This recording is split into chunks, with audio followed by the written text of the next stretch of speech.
बोलेंगे भारत माता की, भारत माता की, इनकलाब, इनकलाब, वंदे वंदे।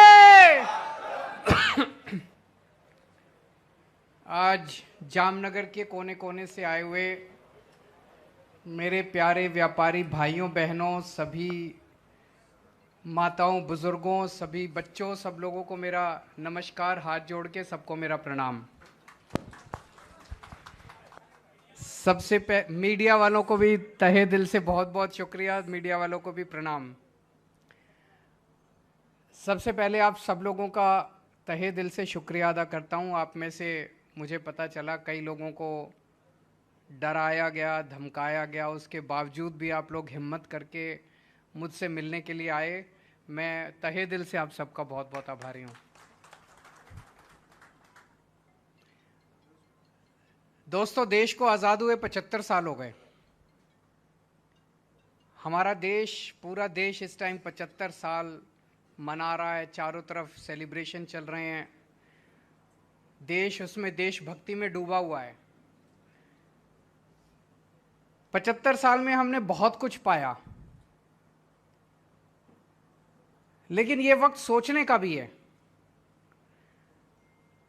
इन 75 साल में बहुत सारे ऐसे देश हैं जो हमसे आगे निकल गए। सिंगापुर 60s के अंदर आज़ाद हुआ था, आज वो हमसे आगे निकल गया। जापान और जर्मनी सेकेंड वर्ल्ड वॉर में पूरी तरह से तहस नहस हो गए थे, बर्बाद हो गए थे दोनों, वो हमसे आगे निकल गए। ऐसे बहुत सारे देश हैं जो इन 75 साल में हमसे आगे निकल गए। हम पीछे क्यों रह गए? हमारे में क्या कमी है? भगवान ने हमको सब कुछ दिया है।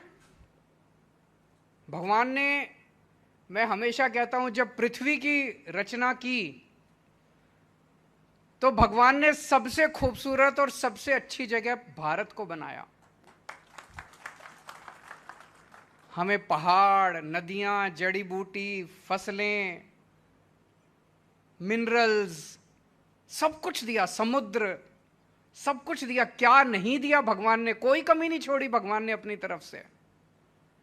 और जब भगवान ने पृथ्वी के ऊपर इंसान की रचना की, आदमी की रचना की, आदमी को बनाया, तो सबसे इंटेलिजेंट आदमी उसने भारत के लोगों को बनाया। हमारे भारत के लोग पूरी दुनिया में घूमते हैं।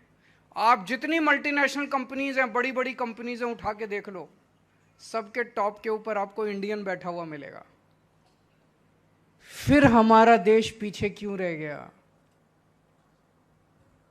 गुजरात के लोग उद्यमी हैं, इंडस्ट्रियलिस्ट हैं, व्यापारी हैं, मेहनती हैं, व्यापार करना जानते हैं, इंडस्ट्री चलाना जानते हैं। पूरी दुनिया में जब जाते हैं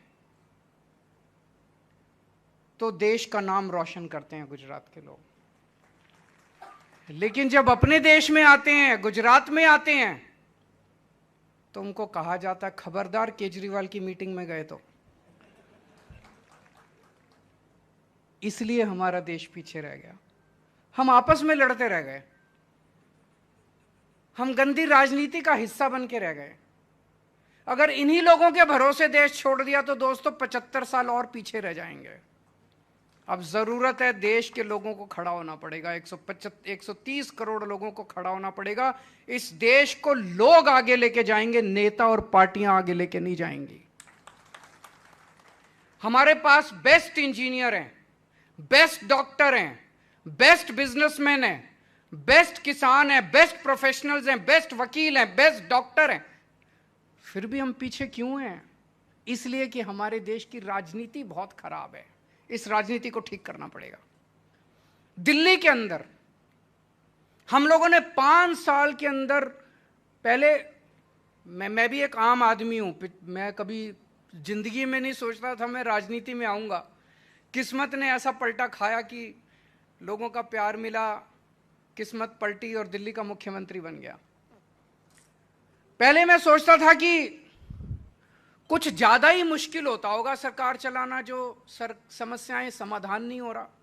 मैं दिल्ली की झुग्गियों में काम किया करता था पहले, उसके पहले इनकम टैक्स में कमिश्नर था, कमिश्नर की नौकरी छोड़ दी, कमिश्नर की नौकरी छोड़ के मैं दिल्ली की झुग्गियों में काम करने लगा। झुग्गियों में मैं देखता था गरीब लोग सरकारी स्कूल में बच्चे भेजते हैं, सरकारी स्कूलों का इतना बुरा हाल था। सरकारी अस्पताल में इलाज कराने जाते हैं, सरकारी अस्पतालों का इतना बुरा हाल था।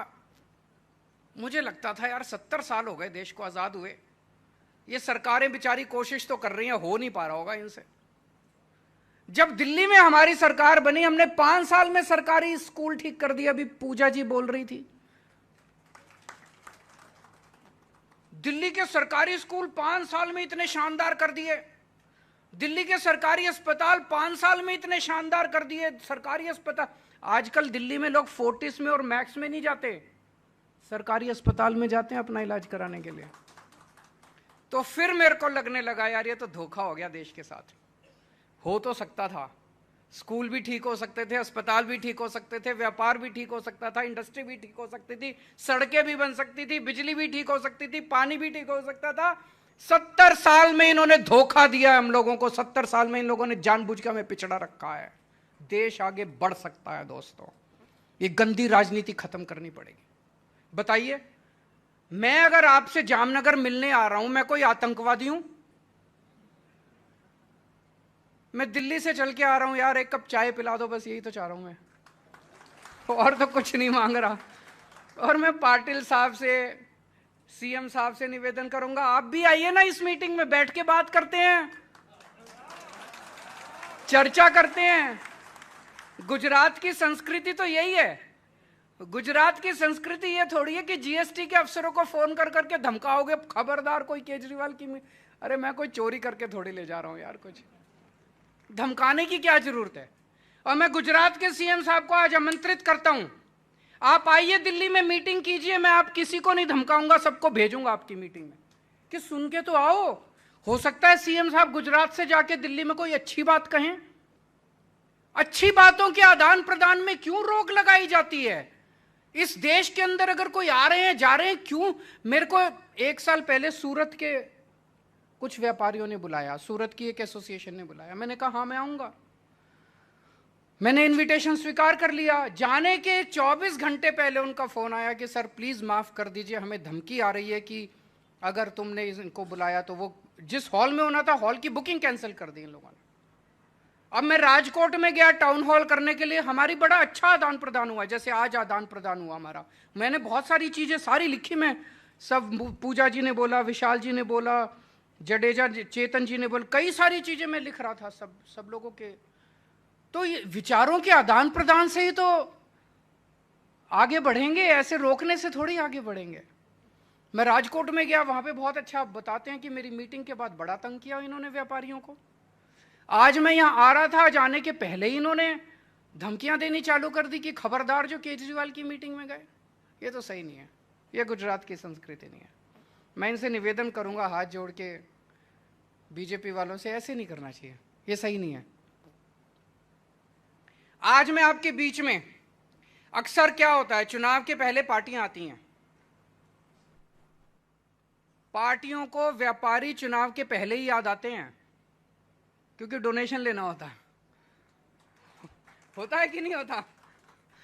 पार्टियों को चुनाव के पहले उद्योगपति याद आते हैं, व्यापारी याद आते हैं, उसके पहले कोई नहीं पूछता, उसके लिए डंडा मारते हैं 5 साल, फिर याद आते हैं। मैं आपसे डोनेशन लेने नहीं आया, मुझे डोनेशन नहीं चाहिए।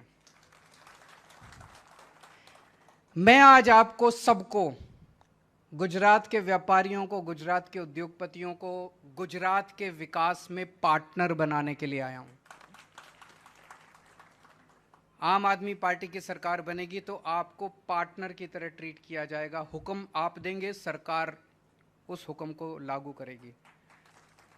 एक अंग्रेजी में कहावत है, the wearer knows where the shoe pinches. आपको पता है कि समस्या क्या है, सरकार में बैठे हुए लोगों को, बाबू को या मंत्री को थोड़ी पता है कि समस्या क्या है। और इतने किस्म किस्म के व्यापार, किस्म किस्म के उद्योग हैं, सरकार को सब कुछ थोड़ी पता होता है। आप निर्णय लेंगे, हम उसको लागू करेंगे। एक चीज है, दिल्ली के अंदर जब हमारी सरकार बनी थी नई नई 2013 में 2014 में, उस टाइम कहा जाता था कि दिल्ली के व्यापारी बीजेपी का वोट बैंक है। आज 7 साल हो गए दिल्ली में सरकार चलाते चलाते, हमने किसी भी बीजेपी के व्यापारी को जानबूझ के रेड तो मारना बंद ही कर दिया, रेड राज बंद कर दिया। जीएसटी की कोई रेड नहीं होती है दिल्ली के अंदर, अब किसी किस्म की कोई रेड नहीं होती है। लेकिन किसी भी बीजेपी के व्यापारी को हमने परेशान नहीं किया। आप फोन करके पूछ लीजिए, हमने व्यापारियों का दिल जीता है। अपने आचरण से, अपनी नीतियों से हमने व्यापारियों का दिल जीता है। आप फोन करके पूछिए दिल्ली के किसी व्यापारी को, अगर वो केजरीवाल गंदा आदमी है, मुझे वोट मत देना। ये बड़ी बात बोल रहा हूं मैं। आपके बहुत दोस्त रिश्तेदार रहते होंगे दिल्ली के अंदर, अगर कोई दिल्ली का आदमी ये कह दे केजरीवाल गंदा आदमी है, गंदा काम कर रहा है, मुझे वोट मत देना। पिछली बार 2020 के चुनाव में मैंने दिल्ली की जनता को बोला था कि अगर आपको लगता है 5 साल में मैंने काम नहीं किया तो मुझे वोट मत देना। मुझे नहीं लगता 5 साल काम करने के बाद किसी भी नेता की इतनी हिम्मत होती है कि अपनी जनता के बीच में जाके ये कह सके कि अगर मैंने काम नहीं किया तो मुझे वोट मत देना। मैं आपसे पूछना चाहता हूं, आप 27 साल से यहां पे भारतीय जनता पार्टी का राज है। आज मैंने आपसे विचारों का आदान प्रदान किया, आपने मुझे इतनी सारी बातें बताई, उस पर अभी गौर करूंगा मैं। कभी बीजेपी वालों ने बैठ के आपसे इस तरह से बातचीत की? आपकी बातें सुनी, आपकी समस्याएं सुनी? मुझे लगता है भाषण ही देके चले गए होंगे। जब भी आपको बुलाया होगा वो भाषण देते हैं, आप सुनते हैं और आप निकल जाते हैं।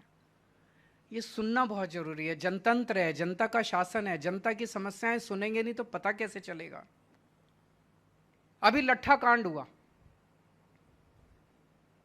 कई लोगों की मौत हुई। कहते हैं कि गुजरात में नशाबंदी है, शराबबंदी है। खुलेआम शराब मिल रही है कि नहीं मिल रही है? बताते हैं, फोन पे फोन करो, घर पे डिलीवर होती है। कोई दारू बता दो, कोई दारू का ब्रांड बता दो। फॉरेन लिकर चाहिए, देसी दारू चाहिए, जो चाहिए वो कहते हैं कि बड़े आराम से मिलती है। हजारों हजारों करोड़ का धंधा है। किसका है ये? कौन चला रहा है? कौन मास्टरमाइंड है इसका?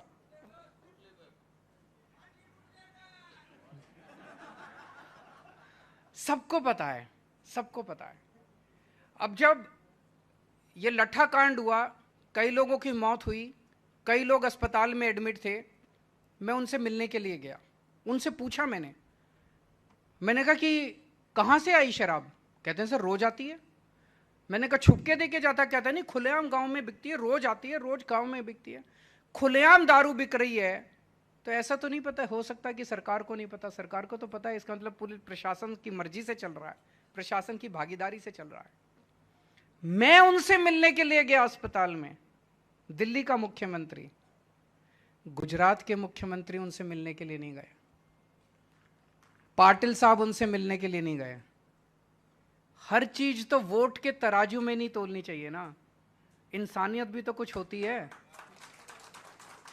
अपने ही तो राज्य के लोग हैं, अपने ही तो देश के लोग हैं, जाने में क्या हर्ज है? ये थोड़ी देखना चाहिए कि वोट मिलेगा कि नहीं मिलेगा, कितने वोट जाएंगे, कितने वोट आए। हर चीज वोट से नहीं होती, इंसान है, इंसानियत है। आजकल रेवड़ी की खूब चर्चा हो रही है पूरे देश के अंदर। फ्री की रेवड़ी, फ्री की रेवड़ी, फ्री की रेवड़ी। हमने दिल्ली में सरकारी स्कूल बहुत शानदार कर दिए। सरकारी स्कूलों में इस साल 400 से ज्यादा बच्चों ने आईआईटी के पेपर पास किए हैं, इंजीनियरिंग के पेपर पास किए हैं। मैं भी आईआईटी से हूं। 400 से ज्यादा बच्चों ने नीट के पेपर पास किए, मेडिकल के, सरकारी स्कूलों के। इतने बच्चे अब मेडिकल में इसमें जा रहे हैं।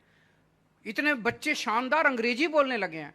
99% से ज्यादा नतीजा आया है सरकारी स्कूलों का इस बार, दिल्ली सरकार का, दिल्ली के सरकारी स्कूलों का। शानदार सरकारी स्कूल कर दिए। अगर सरकारी स्कूलों के अंदर मैं फ्री में शिक्षा दे रहा हूं तो आपसे पूछना चाहता हूं, गलत कर रहा हूं क्या मैं? बच्चों को अच्छी शिक्षा फ्री में मिलनी चाहिए कि नहीं मिलनी चाहिए? यह तो राष्ट्र निर्माण का काम है, यह तो अच्छा काम है। अगर हम अपने बच्चों को अच्छी शिक्षा दे रहा हूं, मैंने अच्छी शिक्षा कर दी और फ्री में दे रहा हूं, बताओ क्या गलत काम कर रहा हूं? पहले दिल्ली के सरकारी अस्पतालों का बहुत बुरा हाल था, टूटे फूटे थे, दवाइयां नहीं मिलती थी, मशीनें खराब थी, एक्सरे की, एमआरआई की मशीनें खराब पड़ी, मैंने सब ठीक कर दिया। सेंट्रली एयर कंडीशन बना दिए सारे सरकारी अस्पताल, मोहल्ला क्लिनिक खोल दिए, सारी दवाइयां फ्री मिलती हैं। दिल्ली में 2 करोड़ लोग रहते हैं, हमने पॉलिसी बना दी कि हर आदमी और हर औरत और हर बच्चे का इलाज मुफ्त होगा, चाहे 10 लाख रुपए का खर्चा है, चाहे 40 लाख रुपए का खर्चा है, चाहे 10 रुपए का खर्चा है। एक क्रॉसिंग से लेके और ट्रांसप्लांट तक सब कुछ मुफ्त है, चाहे अमीर हो चाहे गरीब हो। हम ये नहीं पूछते कि तुम अमीर हो, बीपीएल का कार्ड लाओ, हम ये नहीं पूछते। 2 करोड़ लोगों का इलाज अगर हमने मुफ्त कर दिया, बताइए मैंने क्या गलत किया? कहते हैं फ्री की रेवड़ी बांट रहा है केजरीवाल। होना चाहिए कि नहीं होना चाहिए? नहीं तो टैक्स किस चीज का देते हैं? अभी एक व्यापारी भाई ने बड़ा सही बोला कि व्यापारियों को क्या मिलता है, इतना टैक्स देते हैं, रिटायरमेंट होनी चाहिए। पर रिटायरमेंट तो छोड़ो, जब आप रिटायरमेंट नहीं होते तब आपको क्या मिलता है? हर साल टैक्स ही तो देते हो, टैक्स के बदले में मिलता क्या है? गालियां मिलती हैं, कहते हैं चोर है व्यापारी, यही तो कहते हैं। अगर मैंने सबका इलाज मुफ्त कर दिया, सबकी शिक्षा मुफ्त कर दी, बताइए मैंने क्या गलत किया? कहते हैं केजरीवाल फ्री की रेवड़ी बांट रहा है। 300 यूनिट बिजली मुफ्त कर दी, पंजाब में 300 यूनिट, दिल्ली में 200 यूनिट। 200 यूनिट हर परिवार को मुफ्त बिजली मिलती है, 200 यूनिट हर परिवार को मुफ्त। लेकिन ऐसा नहीं है कि बिजली आती नहीं है, 24 घंटे बिजली आती है। पहले नहीं आती थी, अब 24 घंटे बिजली आती है, मुफ्त बिजली आती है। कहते हैं घाटे में चले जाएगा बजट। पंजाब में अभी नई नई सरकार बनी है, फर्स्ट क्वार्टर 1 अप्रैल मई जून, 1 अप्रैल से 30 जून तक का जो बजट है पंजाब सरकार का, पिछले साल 15,000 करोड़ का रेवेन्यू आया था, हमारी सरकार बनते ही 21,000 करोड़ का रेवेन्यू आ गया। फ्री बिजली देने का खर्चा निकल गया हमारा। ईमानदार लोग हैं, ईमानदारी से सरकार चलाते हैं। जब ईमानदारी से सरकार चलाते हैं तो जनता भी टैक्स देती है, खर्चा निकल गया। दिल्ली का बजट, सीएजी की रिपोर्ट में लिखा है, दिल्ली का बजट अकेला पूरे देश में दिल्ली का बजट है जो कि नफे में चल रहा है, घाटे में नहीं चल रहा। गुजरात सरकार के ऊपर 3.5 लाख करोड़ का कर्जा है, दिल्ली सरकार के ऊपर कोई कर्जा नहीं है, सारा कर्जा खत्म। सारी चीजें फ्री दे रहा हूं खूब। इन लोगों ने अपने दोस्तों के 11 लाख करोड़ रुपए माफ कर दिए। मैं आपसे पूछना चाहता हूं, वो ठीक है कि बच्चों को फ्री एजुकेशन देना ठीक है? मैं अब इस पे आता हूं। कई लोगों ने बड़ी अच्छी अच्छी बातें कही। एक कहा कि ट्रिब्यूनल नहीं बनाया इन्होंने, बहुत सारी बातें ये है, जानबूझ के भ्रष्टाचार करने के लिए सिस्टम बनाया जाता है। इन्होंने बताया ट्रिब्यूनल नहीं बनाया, ट्रिब्यूनल नहीं बनाया तो लोग तंग होते हैं, लोग तंग होते हैं तो रिश्वत देते हैं, रिश्वत देते हैं तो रिश्वत ऐसे ही थोड़ी है, ऊपर तक जाता है पैसा, जाता है कि नहीं जाता है? पैसा ऊपर तक जाता है, मंत्री तक जाता है, तभी तो रिश्वत चल रही है। अगर मंत्री को पैसा नहीं चाहिए तो फिर रिश्वत क्यों चले, क्यों रिश्वत नहीं चलेगी? जानबूझ तो ट्रिब्यूनल बनाएंगे, हमारी सरकार बनेगी तो ट्रिब्यूनल बनाएंगे। एक भाई ने बड़ा अच्छा हिंदी के बारे में और अंग्रेजी के बारे में बात की, उन्होंने, मुन्ना भाई थे शायद, उन्होंने कहा कि अंग्रेजी का पूरा सिस्टम क्यों चालू है। मुझे लगता है आजादी के वक्त हमसे कुछ, जब हम देश आजाद हुआ, कुछ गलतियां हुई। मुझे लगता है हमने पूरा का पूरा अंग्रेजों का सिस्टम लागू रखा। हमें सिस्टम बदलना चाहिए था। अंग्रेजों ने सिस्टम हमारे ऊपर हुकूमत करने के लिए बनाया था, हमने उस सिस्टम को नहीं बदला, भाषा तक को नहीं बदला, एजुकेशन सिस्टम को नहीं बदला। एजुकेशन सिस्टम 1930 में मैकॉले बना के गया था, उस मैकॉले के सिस्टम को भी लागू रखा। आज तक वही एजुकेशन सिस्टम चल रहा है। अभी भी हम क्लर्क, बीए, बीएससी, बीकॉम करने के बाद हमारे बच्चे नौकरी ढूंढ रहे हैं। अब दिल्ली के अंदर हम अपना पूरा एजुकेशन सिस्टम बदल रहे हैं, हमने सारा सिस्टम लागू रखा। आज हमें हिंदी में बोलते हुए कई लोगों को शर्म आती है, अंग्रेजी में बोलते हैं तो उनको लगता है कि मैं बड़ा चौड़ा हो गया, मैं बड़ा। इसीलिए मैंने तो ये ठाना है, मैं कहीं भी जाता हूं, किसी भी अंग्रेजी के, अभी किसी एम्बेसी ने बुलाया था मेरे को, उनमें किसी को सामने जितने बैठे थे हिंदी नहीं आती थी। मैंने कहा भाई देखो मैं तो हिंदी में बोलूंगा, मेरे को अंग्रेजी आती है बोलनी, लेकिन मैंने कहा मैं तो हिंदी में बोलूंगा, मेरे को गर्व है, मैं हिंदी भाषी हूं, मेरे को हिंदी भाषी होने में गर्व है। मैंने कहा मैं तो हिंदी में बोलूंगा, अब ट्रांसलेटर अपने लिए रख लो। तो उन्होंने एक ट्रांसलेटर बगल में बिठाया, उसने सारा ट्रांसलेट किया। हिंदी अपनी मातृभाषा पे तो गर्व होना चाहिए। बहुत सारी ऐसी चीजें हैं जो कि हमने आजादी के वक्त एज इट इज पूरे के पूरे सिस्टम को अंग्रेजों से ले लिया, उन सारी चीजों को बदलने की दरकार है इस टाइम। पोल्यूशन बोर्ड में किसी ने बोला पोल्यूशन बोर्ड वाले बहुत गड़बड़ करते हैं, जबरदस्ती के नोटिस भेजते हैं, पैसे दे दो तो फिर नोटिस विड्रॉ कर लेते हैं। इसको बदलेंगे, हमारी सरकार आएगी, हम ईमानदारी से काम करेंगे। जीएसटी, उन्होंने कहा कि पेमेंट लेने तो आ जाते हैं लेकिन हमारी पेमेंट फंस जाए तो कोई उसकी चर्चा नहीं करता। एक और भाई ने कहा, वो बड़ा अच्छा उन्होंने बोला, मेरे पिताजी तो नौकरी करते थे लेकिन मेरे दादा नाना चाचा पूरे सब व्यापारी जगत से आते हैं, मैं जानता हूं कि पेमेंट फंस जाए तो कितनी मुश्किल होती है। इसके ऊपर कुछ ना कुछ तो होना चाहिए, कुछ ना कुछ कानून तो होना चाहिए। उन्होंने बड़ा अच्छा सुझाव दिया, लेकिन सभी आप व्यापारियों के साथ बैठ के, हमारी सरकार बनेगी तो सभी व्यापारियों के साथ बैठ के इसका समाधान निकलना चाहिए कि अगर किसी व्यापारी की पेमेंट फंस जाए और वो पेमेंट ना दे तो इसका क्या समाधान है। आप लोगों से अगर अच्छे विचार मिलेंगे तो इस पे कानून बनाने में हमें कोई गरेज नहीं है। मुझे लगता है गुजरात में कानून बनेगा तो पूरे देश को उससे दिशा मिलेगी, पूरे देश के अंदर उस किस्म के कानून बनने चालू होंगे। पूजा जी ने एजुकेशन के बारे में बात की, हमारी सरकार बनेगी तो गुजरात के भी एजुकेशन को बदलेंगे। चेतन जी ने कहा कि 4 साल के बाद नोटिस देते हैं, उस अफसर के ऊपर तो एक्शन होना चाहिए। 4 साल सो रहे थे क्या तुम? 4 साल कर क्या रहे थे तुम? कमोडिटी एक्सचेंज, ये बहुत बड़ा मुद्दा है। इसमें मतलब ना आदमी के पास कुछ नहीं है, बैठ जाते हैं कंप्यूटर पे सवेरे सवेरे और शाम तक लिया बेची करते रहते हैं, और ना माल है, ना इधर माल है, ना उधर माल है, बस केवल इसके ऊपर तो एक्शन होना चाहिए। इसकी वजह से बिल्कुल सही कहा, महंगाई का एक बहुत बड़ा कारण ये कमोडिटी एक्सचेंज है। हैं जी? हाँ जी,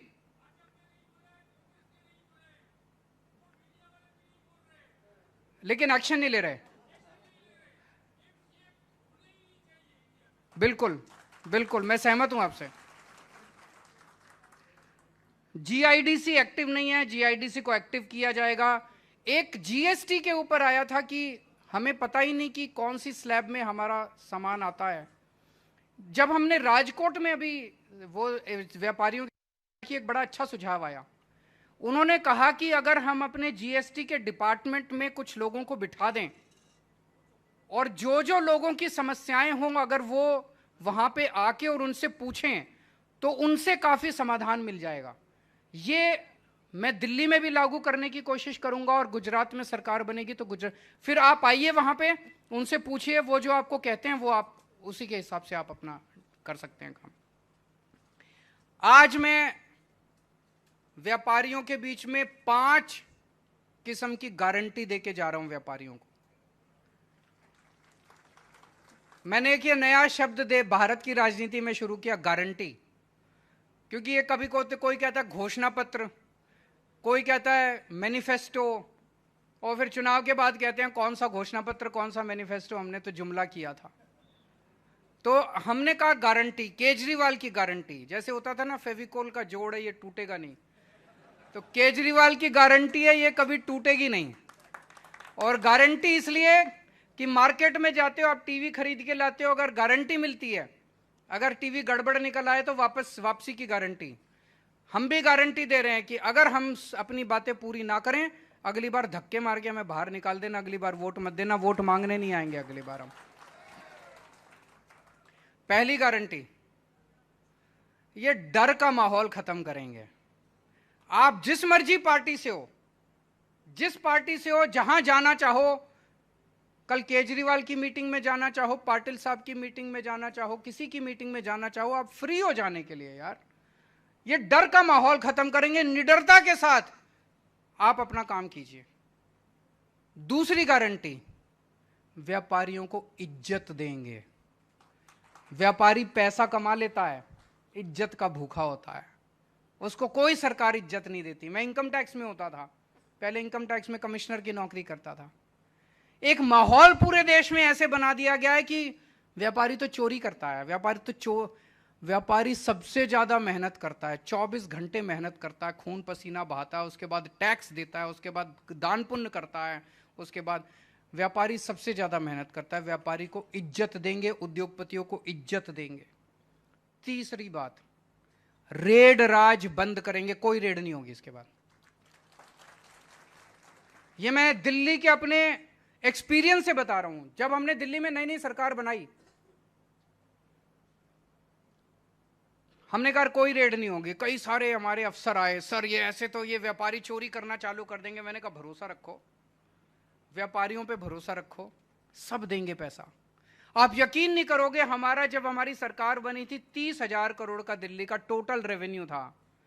आज 7 साल में 75,000 करोड़ रेवेन्यू हो गया। हमने कोई रेड नहीं मारी, व्यापारी खुद ब खुद दे रहे हैं। कि देख रहे हैं व्यापारी कि केजरीवाल स्कूल भी ठीक कर रहा है, अस्पताल भी ठीक कर रहा है, बिजली भी दे रहा है, पानी भी दे रहा है, हमारे भले का काम कर रहा है। व्यापारी खुद ब खुद देना चाहता है।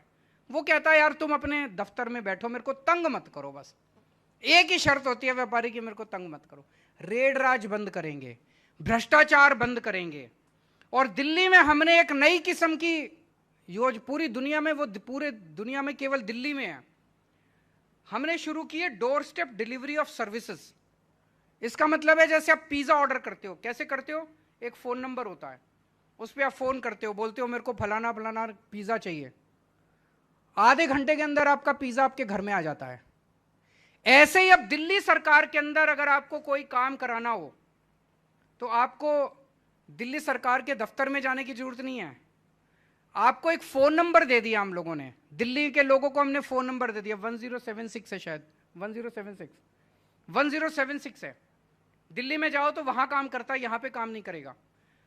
उस नंबर पे आप फोन करो, आप बोलो मुझे बिजली का नया कनेक्शन चाहिए, मुझे पानी का नया कनेक्शन चाहिए, मुझे लाइसेंस बनवाना है, मुझे राशन कार्ड बनवाना है, मुझे फलाना फलाना जीएसटी नंबर। आपको जो भी काम है आप उस नंबर पे बताइए, उधर से आवाज आएगी कि आपके घर हम कितने बजे आए आपका काम करने के लिए। दिल्ली सरकार से एक ऑफिसर उतने ही बजे आपके घर आता है, एक छोटी सी फोटोकॉपिंग मशीन लेके आता है, आपसे जो डॉक्यूमेंट्स है उसकी फोटोकॉपी करा के और ले जाता है। आपका काम 1 हफ्ते या 10 दिन के अंदर आपका कागज बाई पोस्ट आपके घर आ जाता है। कोई चक्कर काटने की जरूरत नहीं, कुछ नहीं। ये क्यों हुआ? ये इसलिए हुआ क्योंकि हमारी सरकार ईमानदार है। अगर हम बेईमान होते, अगर दिल्ली का मुख्यमंत्री बेईमान होता, क्या करता? जीएसटी वालों को कहता है महीने के अंत में मेरे को इतना पैसा चाहिए, फिर वो कहते हैं सर ये थोड़ा सा एक अप्रूवल और एक एनओसी और लगा देते हैं इसमें, तो वहां पे पैसा इकट्ठा होना चाहिए। फिर हम डोर स्टेप डिलीवरी नहीं करते। डोर स्टेप डिलीवरी केवल ईमानदार सरकार कर सकती है। आज केवल दिल्ली के अंदर है, पंजाब में भी लागू करने जा रहे हैं, तो गुजरात में भी लागू करेंगे। चौथी चीज, पहले वैट होता था, उसके बहुत सारे मुकदमे आज भी चल रहे हैं, पुराने मुकदमे चल रहे हैं कि नहीं चल रहे हैं? दुखी हैं लोग उससे। तो वैट एमनेस्टी स्कीम लाई जाएगी, पुराने सारे मुकदमे खत्म किए जाएंगे, आपको एक मौका दिया जाएगा और वैट एमनेस्टी स्कीम लाई जाएगी। और जितने पेंडिंग वैट के रिफंड हैं वो 6 महीने के अंदर सारे वैट के रिफंड आप लोगों को दे दिए जाएंगे। और आखिरी 5वीं चीज, आपको पार्टनर के रूप में, आज यहां पे कोई सारी बातें तो आई नहीं, इतने किस्म के व्यापार, इतने किस्म के उद्योग, रोज कोई ना कोई समस्या, तो एक बॉडी बनाएंगे, एडवाइजरी बॉडी आप लोगों की, हर सेक्टर के उसमें रिप्रेजेंटेटिव होंगे। आप लोग उसमें हमें बताएंगे सरकार को कि ये काम कीजिए, और वही काम सरकार करेगी। सरकार पे आपका डिसीजन बाइंडिंग होगा, आपको पार्टनर के रूप में ट्रीट किया जाएगा। तो ये 5 गारंटी मैं आज आपको देके जा रहा हूं। और फिर से मैं गुजरात के विकास में आप लोगों को पार्टनर बनाने के लिए आया हूं। आज आप लोग आए, इतनी बड़ी संख्या में आए, सभी डर और धमकियों को सहन करके आए, इसके लिए मैं आपका बहुत बहुत शुक्रगुजार हूं। बहुत बहुत शुक्रिया।